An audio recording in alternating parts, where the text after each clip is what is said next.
Welcome to the Mavens of Marketing, a weekly podcast hosted by me, Rachel Durkin. And me, Kerry Barrett. We talk all things marketing, innovation, sales, and business growth strategies, and the standard tried and true marketing techniques. Come for the conversation, stay for the savvy insights. And the borderline inappropriate jokes.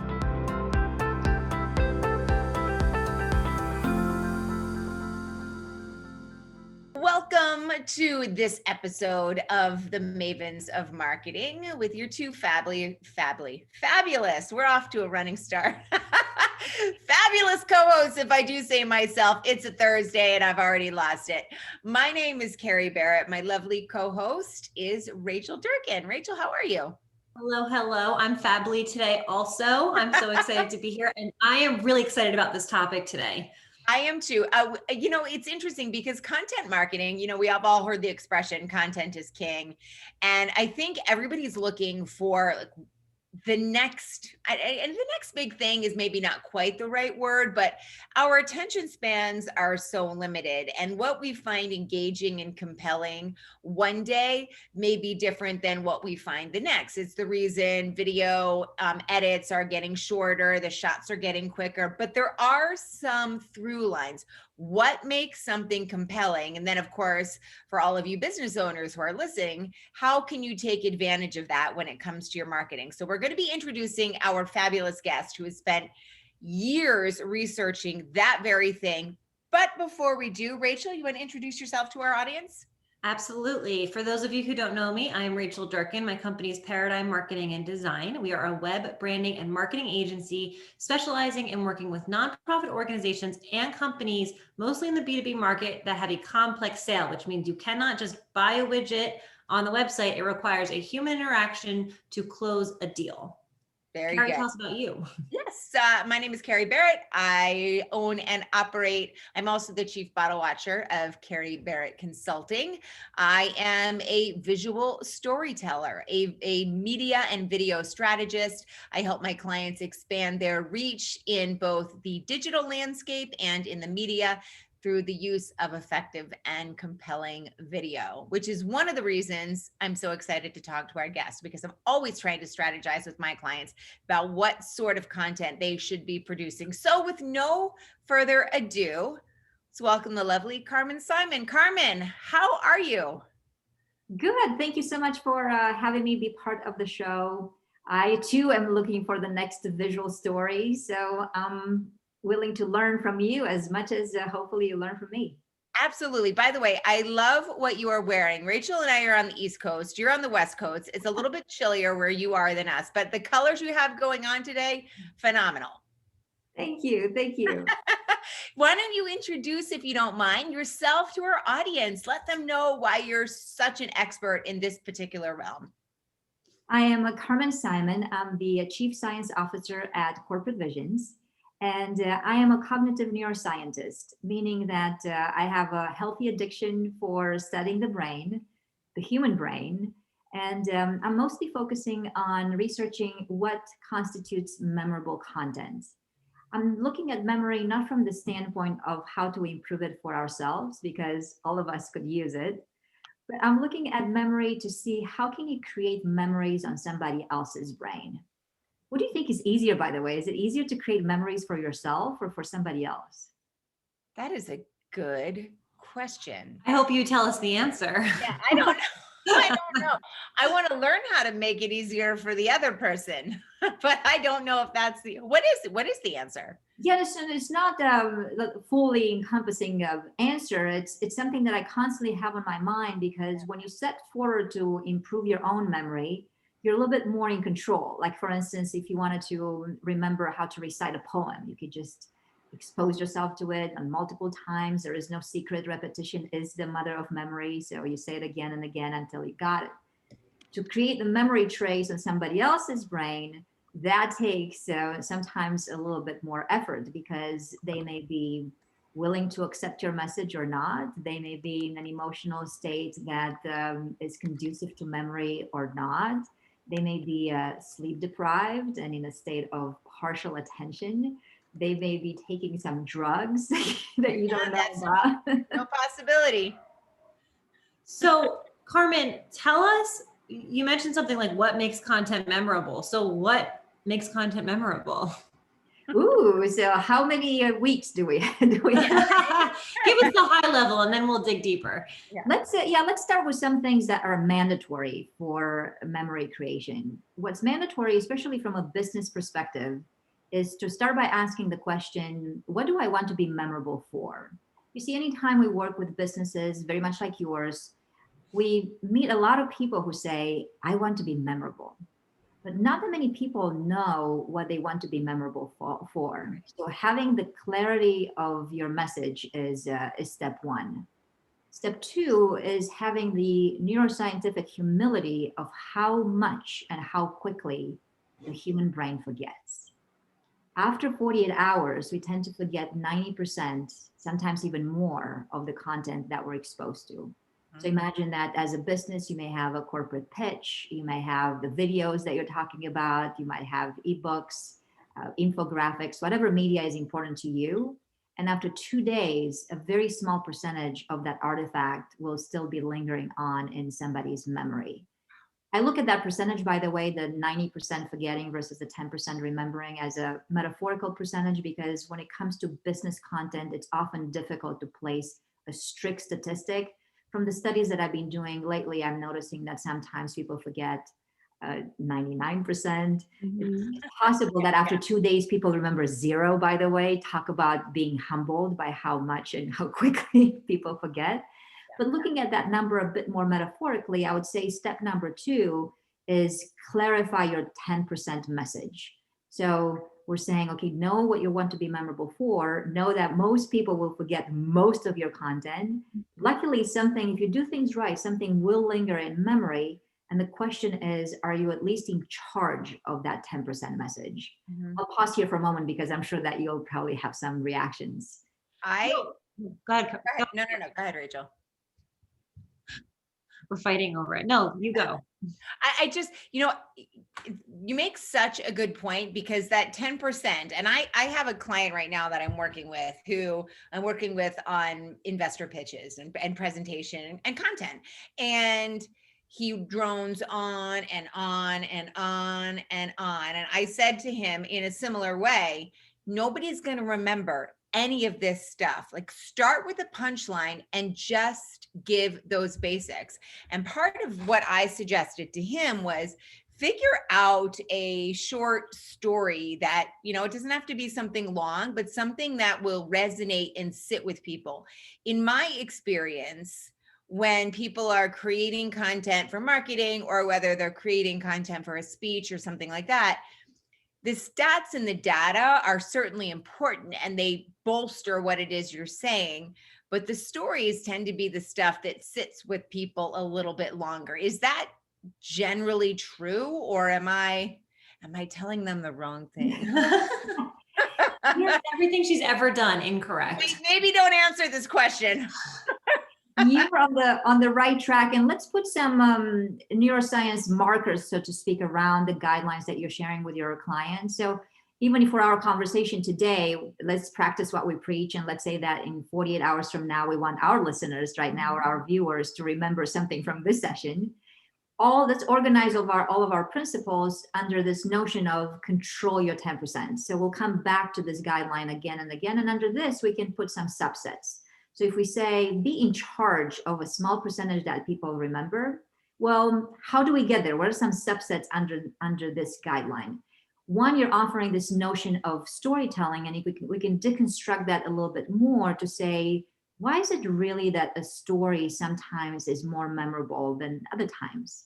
And the reason I'm saying sometimes is because I did a study a few years back where I was asking a similar question as you, which is, are stories always memorable? Like, human memory is so fallible. We forget our lives almost as quickly as we live them. Do we really remember all the stories that we're exposed to? No. And the answer is no. After 2 days, you forget stories very much like you forget anything else. So then go ahead. You kind of have to. I mean, you can't remember, right? I mean, it's just like you're limited in your capacity. Some of us more than others. Yes. Yeah. And after a while, though, some stories should be more memorable than other stories. So we can tweak the question to ask, what components should the story have to increase the chances of being memorable?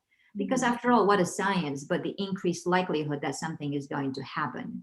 And one of the reasons why you're right on with your guideline of let's package things up in a story is because there are some components that stories, good stories, inherently have. One of them is they're usually more vivid than other things. So, for example, for some reason, I'm hooked on the Golden Girls. Do you guys know the Golden Girls? Love Blanche, Rose, the whole 9 yards. Yes, and Sophia is one of the best storytellers in the show. And how do Sophia's stories typically start? She says, "Picture it. It's Sicily. It's 1929, and the poor peasant girl is walking down the street, and suddenly she sees this giant pepperoni." Sometimes she goes bizarre, but the things that she shares are so vivid, and instantly your brain goes to a visual spot. And here's a myth that we can debunk with neuroscience, which is often we believe that pictures are more memorable than text. And that's not always true. You can still make text memorable as long as you use it to enable somebody's brain to build a mental picture. Right. So Sophia is not using PowerPoint when she says, here's Sicily, and it's located right here, and the year was 1929. We can see a bullet point.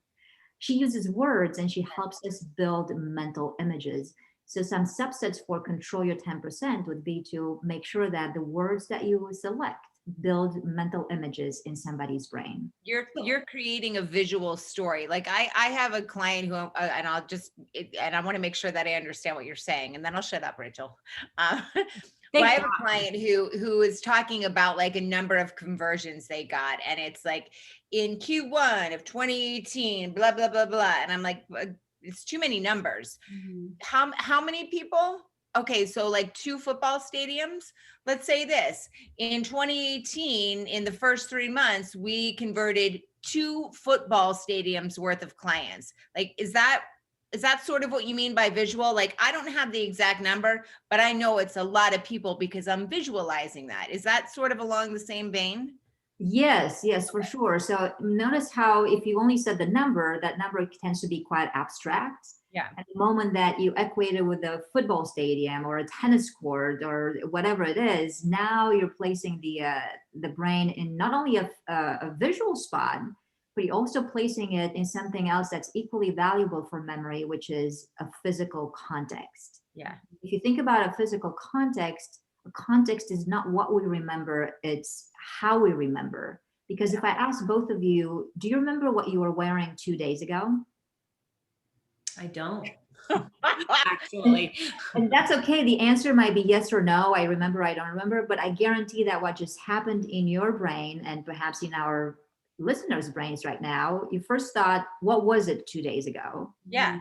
And then you thought, where was I 2 days ago?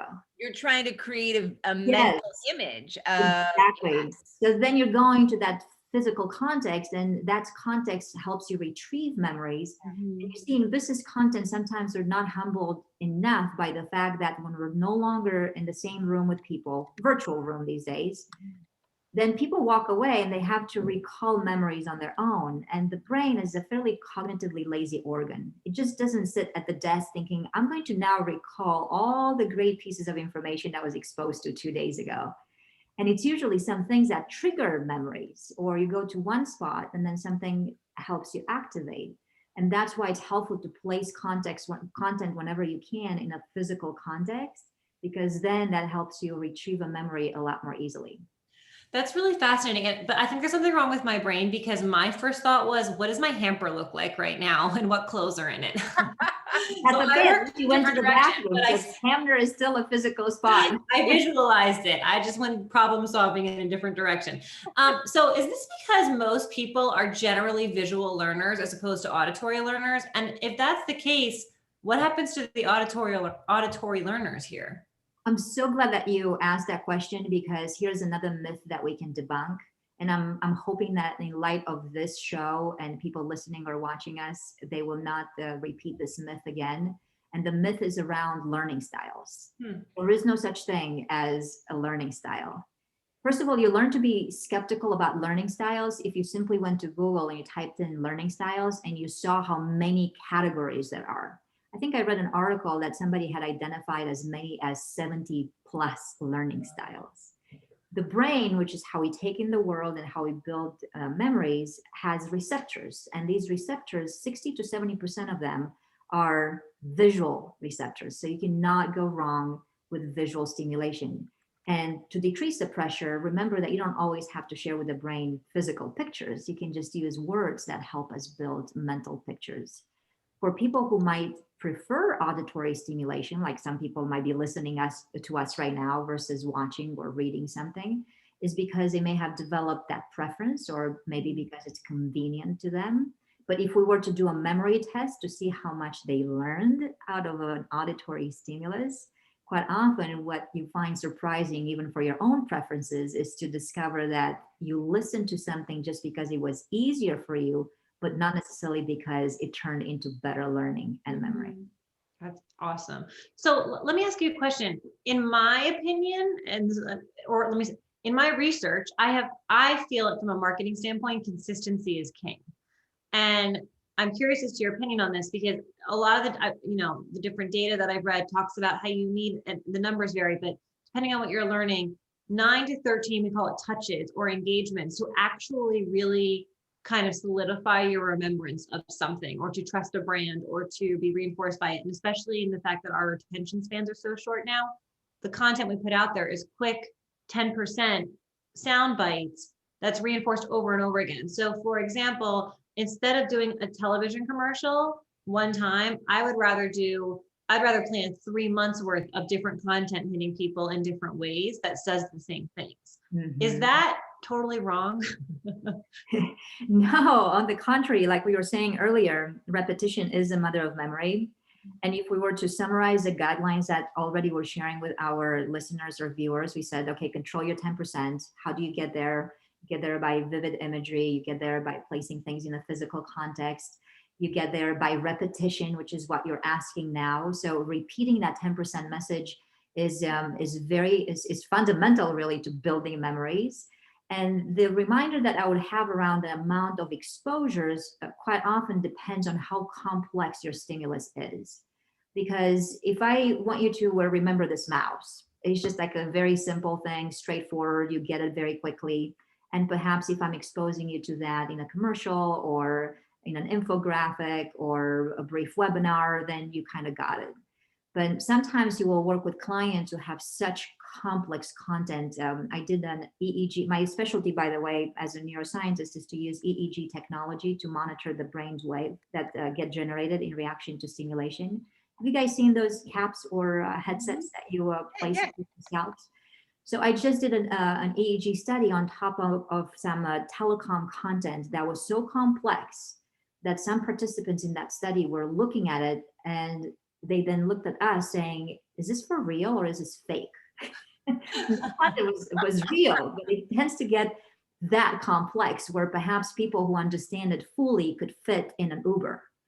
So when the content is more complex, then consider even more repetition, because with each time that you expose the brain to a stimulus, what you get out of that repetition effect is easier and faster understanding. Mm-hmm. Sometimes I'm noticing that of all the guidelines that I share with people in business around memory, repetition is one of the hardest for them to accept, because I'm noticing that adults are afraid of repetition, almost like children are afraid of darkness. Like we don't want to repeat ourselves. You don't want to say, control your 10% yet one more time. Because I don't know, why do you guys think that people are so afraid of repetition? Well, you know what? I mean, I know that when it comes to content creation and posting on social media, repeat is defeat. I mean, that's like a phrase that people use because they feel like if they do something more than once, their audience is going to be bored, or they're going to, they're going to scroll right by it or whatever. And that's sort of across like any platform. I mean, we all know that Twitter, for example, has a shorter shelf life than, let's say, Instagram, but they apply that across the board. I think part of it, and I could be wrong, I'm speculating here, I hope you have the answer, is that we're so accustomed to having to constantly change and keep up with things and be at the tip of the spear that we feel like if we are repeating something, even if we know intellectually, like that's what makes something memorable, we are afraid to do it. But I think about commercial content that I watch, and there's a very few brands that I immediately go to. And when I think about them, it's because they have repetition and it's consistency. It doesn't always look the same, but like Budweiser with the Clydesdales and Nike with the swoosh, and like those sorts of brands, that imagery and the message is consistent, and it is repetitive to some degree as well. See, I disagree because, or I guess I kind of agree. I think the best type of marketing you can do, and this is what I try to do for our clients all the time, is tell the same story in a different way. So to the user, it feels like a new and funny angle, but the core message, the core 10% has to be the same every single time. You just have to tell the story at different angles to get them to remember it. That's at least always been my approach to reinforcing content. So you don't look stale, but you're still doing the same thing over and over again. And I always tell my clients, when you are sick to death of talking about your value proposition or your 10%, that's when the other people just start hearing it. When you want to like literally never say the words again because you've said it so often, that's when they just start paying attention. So then you've got to do it all over again. Yes, you notice how there's already a reconciliation between your viewpoints. Mm-hmm. So what our listeners can take away from this is to consider clarifying that 10%. You can't control unless you clarify. Mm-hmm. Keep it consistent. So once you have that value prop, you do not deviate from it. You do not paraphrase. You do not start putting it in a different kind of angle. It's always the same. Like I find myself through the day saying liberty, just like and because I've heard it so many times, said exactly the same way. But you're absolutely right to say once you have that core, then it's okay to embellish and elaborate around the core, but the core has to stay consistent. And that's the Clydesdales and the swoosh, and they tell different fun stories with those Clydesdales. I could watch those YouTube videos all day.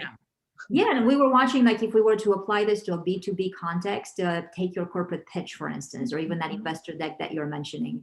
Consider having a 10% slide that is designed in such a way that it is distinct from the rest of the slides.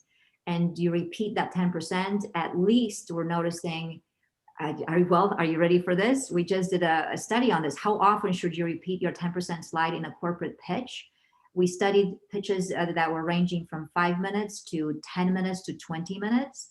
And I remember in the 10-minute one, we repeated the 10% slide about 6 times.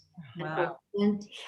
And for the 20-minute pitch, we repeated that 10% slide, I think at least 12 to 16 times. Oh my gosh. Yes. So at least 1.5 to 2 times a minute.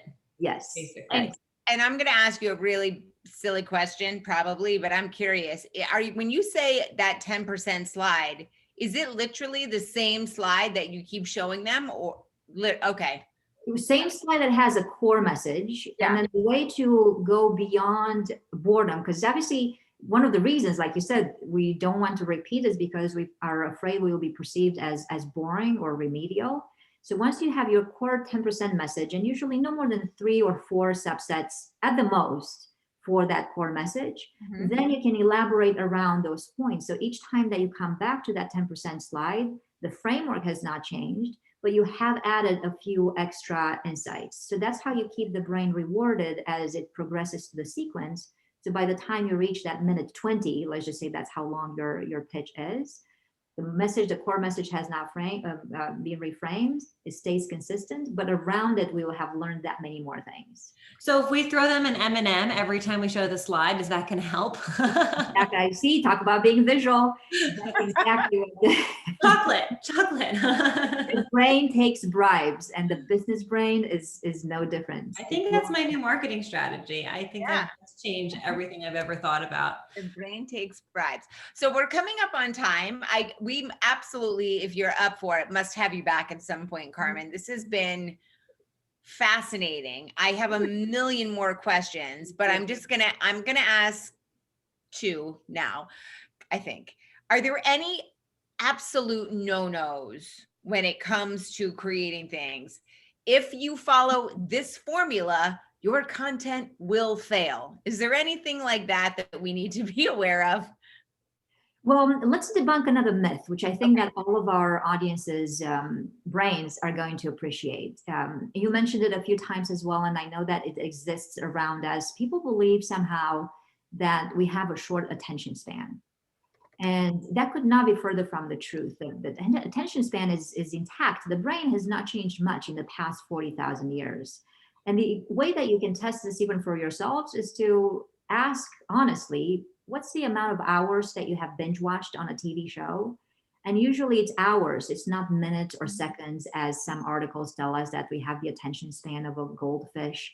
So just know and ease the pressure that your audience's brains are intact when it comes to paying attention. Now, what has changed lately is our threshold for stimulation. As you're mentioning earlier, now we're looking for the shorter bites and things that have a lot more motion and movement in them. So an absolute no-no is to let a stimulus unchanged for a prolonged amount of time. And guess what happens in business content? People will come up, will show you a slide, and that slide stays there for a minute, and then 2 minutes, and then 3 minutes. We're still looking at the same darn slide. And then we wonder, why is it that people switch to their phones or looking elsewhere? So an unchanged stimulus is almost an invitation to multitask. So it's not necessarily attention span, but more that our tolerance for, I don't know, for lack of a better word, boring content has diminished. Well, it's also the environment's changed Got around it. us. There's so much more than there ever was. Yeah. That really what you're doing is you're not competing for the attention span, you're competing against the other guys for the direct attention. Yeah, the primary brain. Yeah, so once you have people in front of you, even though virtually, just treat every single second by, here we can borrow a phrase from Hollywood. They say, how often do you provide a cut? When they create their movies? I think that would be a guideline that's well suited for business content, because we don't provide cuts as frequently as they do. And in it's off time, the business brain goes and enjoys those shows. So that's how it gets accustomed to all that stimulation. Yeah. That's quite intense. And then when it comes to business content, it's not comparable. So Carmen, this is amazing. You are awesome. And I could talk to you all day, but we have to wrap up. So we want to ask you, which we ask all our guests, what is the weirdest thing that's ever happened to you?